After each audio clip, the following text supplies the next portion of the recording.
નમस्कार विद्यार्थी मित्रों, आप सर्वेનું YouTube channel education with Mitesh में તમારું હાર્દિક સ્વાગત છે।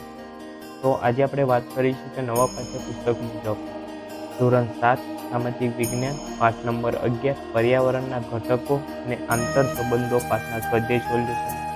તો ચાલો આપણે આ વિડીયોને ચાલુ કરીએ।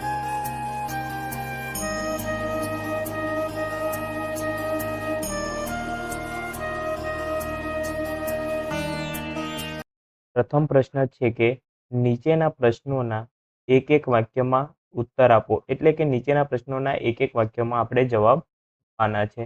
तो प्रथम प्रश्न है कि पर्यावरणना घटको जणावो, एटले के पर्यावरणना घटको कया कया छे ते आपणे जणाववानुं छे। तो पर्यावरणना घटकोनी वात करीए तो प्रथम छे पर्यावरण, बीजू छे जलावरण, तीजू छे वातावरण अने चौथुं छे जीवावरण। प्रश्न नंबर 2 के मीठा पाणीना मुख्य स्त्रोतो कया कया छे। तो मीठा पाणीना मुख्य स्त्रोतोनी वातो करीए तो हिमशिखरो, भूमिगत पाणी जेमां मीठा पाणीना सरोवरो, नदीओ, झरણા वगैरह मीठा पाणीना मुख्य स्त्रोतो छे। प्रश्न नंबर 3 के बे भरती वच्चेनो समयगाळो केटलो होय छे। एटले के दरियामां जे बे भरती आवती होय छे ते वच्चेनो समयगाळो केटलो होय छे। तो बे भरती वच्चेनो समयगाळो आशरे 12 कलाक अने 25 मिनिट जेटलो होय छे। प्रश्न नंबर 4 चीडियाणापणुं कया प्रदूषणथी मानव जीवननी उपर गाढ असर करे छे ए आपणे जणाववानुं छे। तो चीडियापणुं ए ध्वनि प्रदूषण एटले के अवाजना प्रदूषणनी मानव जीवन पर गाढ असर जोवा मळे छे। प्रश्न नंबर 5 के भूमि प्रदूषण एटले शुं। तो भूमि प्रदूषणनी वात करीए तो भूमि एटले के जमीननी गुणवत्तामां के तेना पोषक घटकोमां थता फेरफारने भूमि प्रदूषण कहेवाय छे।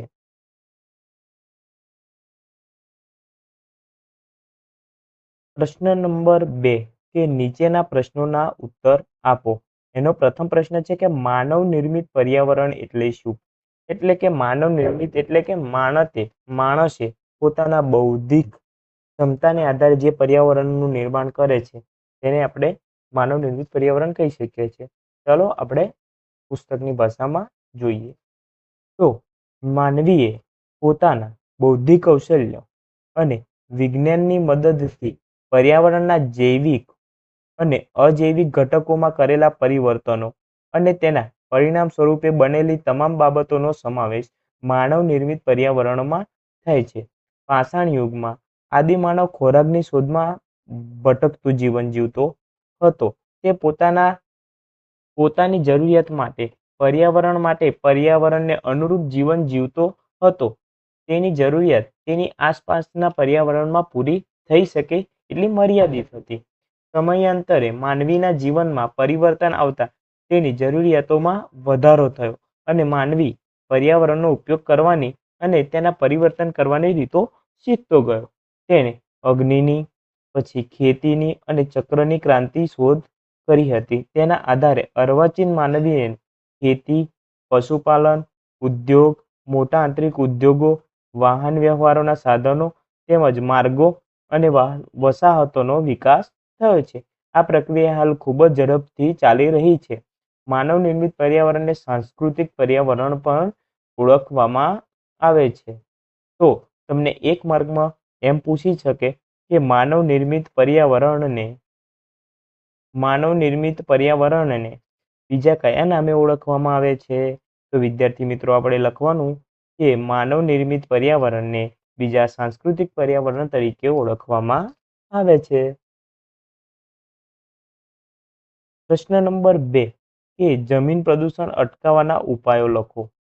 तो जमीन प्रदूषण कई कई रीते अटकावी शकाय छे तेना आपणे उपायो लखवाना छे। तो प्रथम छे कि जमीन प्रदूषण अटकाववाना उपायो नीचे मुजब छे। तो प्रथम जोईए तो आपणे प्लास्टिक अने रसायणोनो उपयोग जरूर पूरतो करवो जोईए, जेथी आपणे जमीन प्रदूषण अटकावी शकाय छे। बीजुं कारण छे कि कारखानाओ, उद्योगों तेमज वसाहतो स्थापवा माटे बंने त्यां सुधी बिन उपजाऊ પડતર जमीननो उपयोग करवो जोईए, जेथी आपणी जे ઉપજાઉ જમીન ઉપર જો કારખાના, ઉદ્યોગો અને વસાહતો સ્થાપીશું તો આપણે ખેતી લાયક જમીન આપણે ખેતીના ઉપયોગ માટે ઉપયોગ કરી શકીશું નહીં. જેથી બિનઉપજાઉ પડતર જમીન હોય તો તેની કારખાના, ઉદ્યોગ તેમજ ઔદ્યોગિક વસાહતો સ્થાપી શકાય, કારણ કે તે જમીન આપણે બિનઉપયોગી છે એટલા માટે. બીજું છે કે ખેતીમાં રાસાયણિક ખાતરોને બદલે જૈવિક તેમજ દેશી ખાતરો જેવા કે લીલો પડવાશનો ઉપયોગ કરવો જોઈએ. નેક્સ્ટ છે કે પાકને કીટકો અને જંતુઓથી બચાવવા માટે જંતુનાશક દવાઓ જરૂર પૂરતી જ વાપરવી જોઈએ. જેથી અમર્યાદિત દવાઓનો ઉપયોગ કરવાથી માનવ જીવનમાં પણ ગાઢ અસરો જોવા મળે છે અને નવા નવા રોગોનું નિર્માણ થાય છે. ઘન કચરાનું વર્ગીકરણ કરીને તેનો પુનઃ ઉપયોગ કરવો જોઈએ.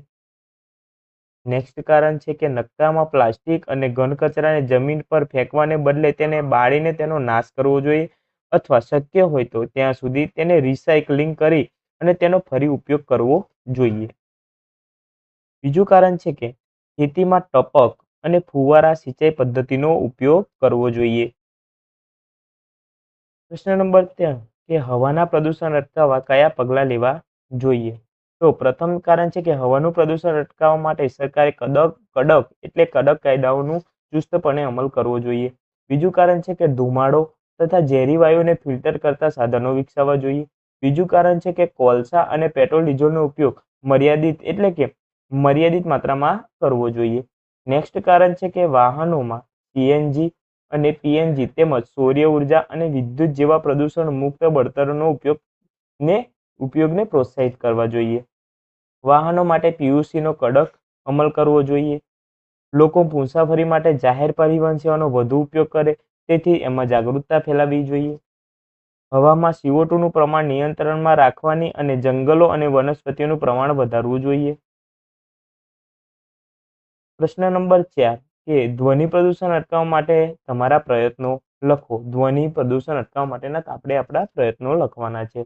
તો પ્રથમ છે કે મારા ઘરના બધા જ વાહનોને યોગ્ય સમયે સર્વિસ કરાવીશ. બીજું કારણ આવશે કે રેડિયો, ટેલિવિઝન છે, મોબાઈલ છે, વાજિંત્રો વગેરે ધીમા અવાજે વગાડીશ, જેથી અવાજનું પ્રદૂષણ ઓછું ફેલાય. ત્રીજું છે કે સિનેમાઘરો અને જાહેર સભાગૃહોમાં ધ્વનિ શોષક યંત્રો અને પડદા લગાવવાના કહીશ. સામાજિક પ્રસંગો અને ઉત્સવો તથા ઉદ્ઘાટન પ્રસંગોએ કે લગ્ન પ્રસંગોએ વગેરે બિનજરૂરી ઘોંઘાટ કરીશ નહીં. ઉજવણીના કાર્યક્રમો અને સરઘસોમાં ફટાકડા ફોડીશ નહીં. બીજું છે કે શાળા અને હોસ્પિટલ જેવા સ્થળો પાસે નો હોર્ન અને સાયલન્સ ઝોનનો કડક અમલ કરીશ. નેક્સ્ટ કારણ છે કે વિમાન મથકોની આસપાસ, ઉદ્યોગોના તથા શહેરના મુખ્ય રસ્તાઓની બંને બાજુ વૃક્ષો ઉગાડીને વાહનોના અવરોધનું નિયંત્રણ કરવા માટે પ્રયત્ન કરીશ. પ્રશ્ન નંબર 3 કે કારણો આપો. પ્રશ્ન નંબર 3 એટલે કે કારણો આપો. તો પ્રથમ છે કે દરિયામાં ભરતી ઓટ થાય છે, એનું આપણે કારણ આપવાનું છે. તો પ્રથમ છે કે દરિયાના પાણીમાં 2 વખત ઊંચે ચડે છે અને નીચે ઉતરે છે. દરિયાના પાણી ઊંચે ચડે તેને ભરતી કહે છે અને નીચે ઉતરે તેને આપણે ઓટ તરીકે ઓળખીએ છીએ. ભરતી વખતે દરિયાના પાણીની સપાટી ઊંચી આવીને કિનારા તરફ ઘસી આવે છે. ઓટ વખતે દરિયાના પાણીની સપાટી નીચે ઉતરીને કિનારાથી દૂર જાય છે. ભરતી ઓટ સૂર્ય અને ચંદ્રના ગુરુત્વાકર્ષણ બળની અસરથી થાય છે. બધા સ્થળોએ અને બધા દિવસોએ એક સરખી ભરતી કે ઓટ આવતી નથી. પૂનમ અને અમાસના દિવસે સૌથી મોટી ભરતી ઓટ આવે છે. સાતમ આઠમના દિવસોએ સૌથી નાની ઓટ આવે છે. પ્રશ્ન નંબર 2 કે અમાસ અને પૂનમના દિવસે દરિયામાં મોટી ભરતી આવે છે, એનું કારણ આપણે આપવાનું છે કે અમાસના દિવસે અને પૂનમના દિવસે મોટી ભરતી કેમ આવે છે. તો આપણે જણાવીએ કે દર અમાસ અને પૂનમના દિવસે સૂર્ય, પૃથ્વી અને ચંદ્ર સીધી રેખામાં હોય છે. તેથી સૂર્ય અને ચંદ્રના ગુરુત્વાકર્ષણના આકર્ષણથી ખેંચાઈને સમુદ્ર જળમાં વધુ મોજા ઉત્પન્ન થાય છે. દર અમાસે અને પૂનમે પૃથ્વી પર ચંદ્ર અને સૂર્યનું ગુરુત્વાકર્ષણ બળ એક જ દિશામાં લાગતા હોવાથી તે દિવસે સૌથી મોટી એટલે કે ગુરુત્તમ ભરતી આવે છે. તો આપણને આટલું બધું યાદ રાખવાની જરૂર નથી, પણ મેઇન પોઈન્ટ છે કે આમાં આપણે એ લખી શકાય કે અમાસ અને પૂનમના દિવસે પૃથ્વી, ચંદ્ર અને સૂર્યનું પૃથ્વી પર ચંદ્ર અને સૂર્યનું ગુરુત્વાકર્ષણ બળ એક જ દિશામાં લાગે છે, તેથી ગુરુત્તમ એટલે કે મોટી ભરતી આવે છે. પ્રશ્ન નંબર 4, યોગ્ય શબ્દ વડે નીચેની ખાલી જગ્યાઓ પૂરો. તો પ્રથમ ખાલી જગ્યા છે કે વાતાવરણ સૂર્યના ખાલી જગ્યા કિરણોનું શોષણ કરી અને સજીવ સૃષ્ટિનું રક્ષણ કરે છે.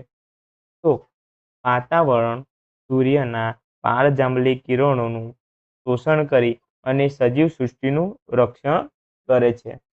પ્રશ્ન નંબર 2 કે ધ્વનિ પ્રદૂષણને ખાલી જગ્યા તરીકે કહે છે. તો ધ્વનિ પ્રદૂષણને આપણે ઘોંઘાટ તરીકે ઓળખીએ છીએ. 3 છે કે સમુદ્રનું પાણી કિનારા તરફ ઘસી આવે છે, તેને આપણે શું કહીએ છીએ? તો એને આપણે ભરતીના નામે ઓળખીએ છીએ. જય હિન્દ વિદ્યાર્થી મિત્રો. જો તમને આ વિડીયો પસંદ આવ્યો હોય તો લાઈક કરી દેજો, શેર કરી દેજો અને અમારી આ ચેનલને સબસ્ક્રાઈબ કરી દેજો અને અમારી આ ટેલિગ્રામ ચેનલમાં જોઈન થઈ જશો. ધન્યવાદ.